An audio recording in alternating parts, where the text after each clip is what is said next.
प्रणाम मित्रों, मैं विकास सक्सेना। सामाजिक एवं राजनीतिक घटनाओं के विश्लेषण के यूट्यूब चैनल चैतन्य में आपका स्वागत है।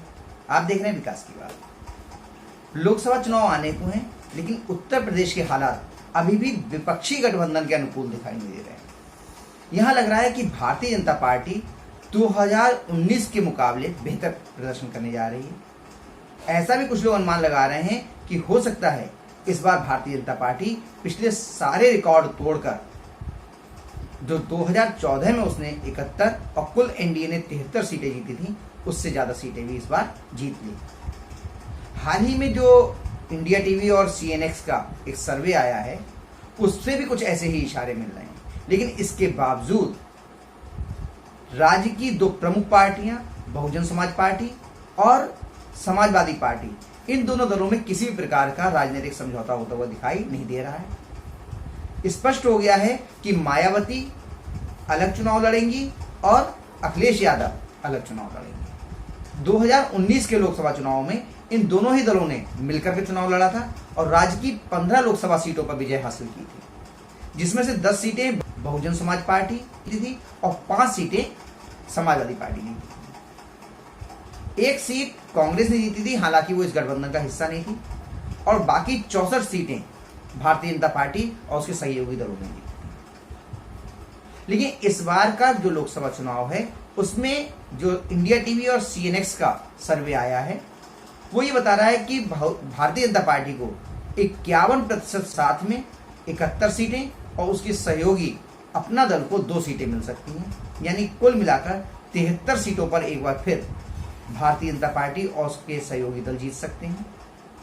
समाजवादी पार्टी को माना जा रहा है कि 25% वोट मिलेंगे और वो 4 सीटों पर विजयी होगी। कांग्रेस के बारे में माना जा रहा है कि वो 2 सीटें जीत सकती है। आरएलडी जयंत चौधरी वाली वो 1 सीट, और इस बार ये माना जा रहा है कि बहुजन समाज पार्टी अपना खाता भी नहीं खोल पाएगी।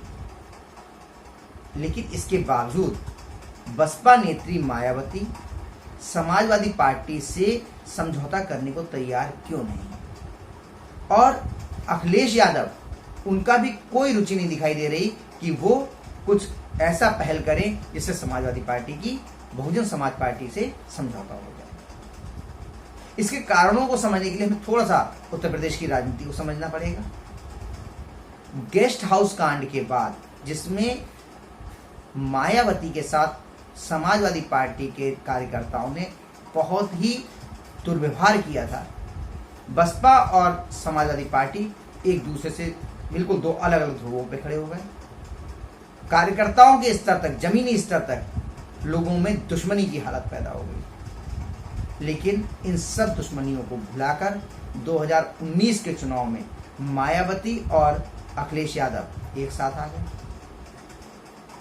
अखिलेश यादव मायावती को सार्वजनिक मंचों से बुआ कहकर के पुकारते थे, और बुआ भतीजे की जोड़ी इस बार यूपी में गजब ढालेगी, इस तरह के नारे दिए गए।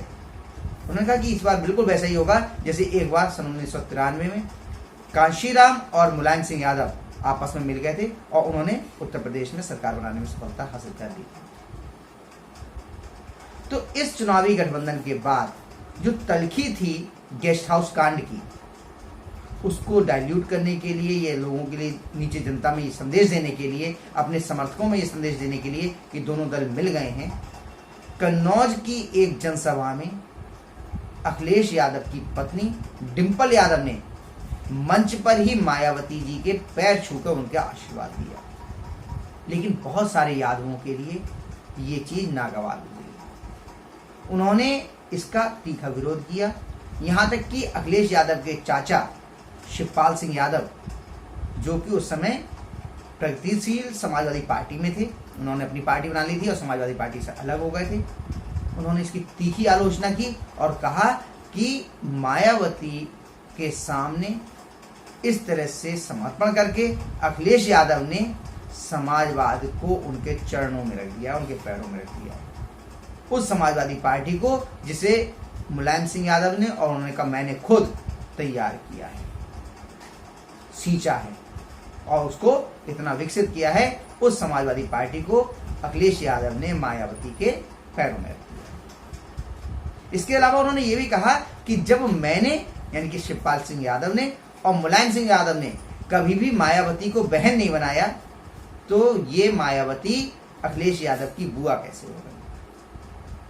तो आप चीज समझ सकते हैं कि जमीनी स्तर पर जो तलखी थी समाजवादी पार्टी के समर्थकों में और मायावती के समर्थकों में, वो तलखी भले राजनीतिक दल ऊपरी स्तर पर मिल गए, नेता मिल गए राजनीतिक हितों को देखते हुए, लेकिन जमीनी स्तर पर इनके कार्यकर्ता एक नहीं हो पाए और उन्होंने एक दूसरी पार्टी को पसंद नहीं किया। जिन सीटों पर समाजवादी पार्टी के कार्यकर्ता जो है चुनाव लड़ रहे थे, उनके नेता चुनाव लड़ रहे थे, वहां पर बसपा का वोट भारतीय जनता पार्टी के लिए चला गया, और जहां पर बसपा का जाटव वोट की बात कर रहा हूं मैं, मुस्लिम वोट तो समाजवादी पार्टी के साथ ही रहा। और जिस जगह पर मायावती के प्रत्याशी थे वहां पर समाजवादी पार्टी का यादव वोट भारतीय जनता पार्टी के साथ चला गया, लेकिन मुस्लिम वोटों में बंटवारा नहीं हुआ। इसी वजह से मायावती जी 10 सीटों पर और अखिलेश यादव 5 सीटों पर विजयी हो गए।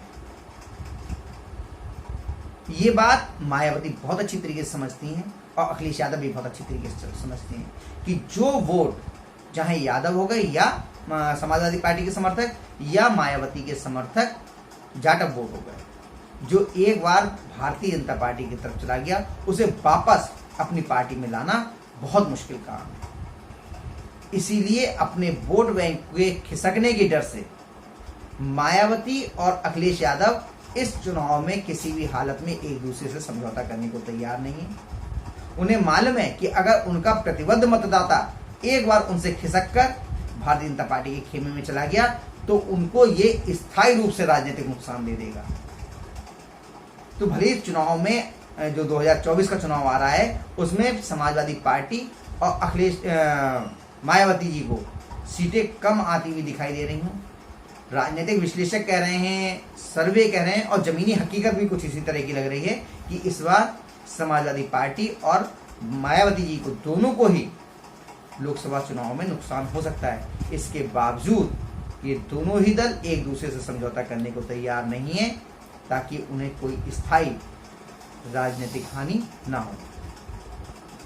तो जो लोग इस चक्कर में थे कि जब मायावती और अखिलेश यादव के मिलने के बाद जो नया विपक्षी गठबंधन बना है वो ज़्यादा मजबूत हो जाएगा, हो सकता है विपक्षी गठबंधन ज़्यादा मजबूत हो जाए, लेकिन वो सीटों में कितना लाभ ले पाएगा इसकी कोई बहुत बड़ी संभावना दिखाई नहीं दे रही है। और इसके अलावा इन दोनों ही राजनीतिक दलों को निजी तौर पर बड़ा नुकसान होने की भी संभावनाएं दिखाई दे रही हैं। इसीलिए मायावती और अखिलेश यादव इस 2024 के लोकसभा चुनाव में एक दूसरे के साथ आएंगे, इसकी संभावना ना के बराबर है।